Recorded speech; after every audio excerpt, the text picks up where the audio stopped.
Kunaon beut kudu ngabersihan jenggot atawa kumis? Sabab lalaki kasep teh henteu asal manjangkeun jenggot jeung kumis tanpa dirawat. Sanajan jenggot jeung kumis teh bisa nambah wibawa, tapi lamun teu dibersihan jeung teu dirapihkeun, nu aya mah malah ngaganggu penampilan jeung ngajadikeun maneh katempo sembrang. Jenggot jeung kumis anu kotor, acak-acakan, jeung bau teh bisa ngaleungitkeun daya tarik nu sabenerna. Lalaki kasep teh bisa ngatur penampilan diri, ngatur panjang pondokna jenggot, ngajaga kabersihan, jeung make minyak jenggot mun boga mah supaya teu lemes jeung hade katingalina. Eta teh nunjukkeun yen maneh teh resik, disiplin, jeung mika cinta ka diri sorangan. Inget coy, kasep teh lain ngan saukur masalah beungeut, tapi kumaha cara maneh ngurus awak sorangan.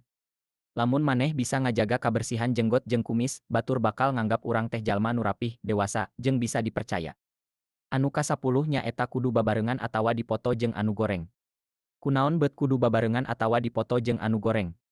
Sabab ieu mah trik optik. Dina ilmu psikologi sosial aya anu ngajelaskeun lamun maneh babarengan atawa dipoto di gireun jelema anu beungeutna goreng, otomatis maneh bakal katinggali leuwih kasep.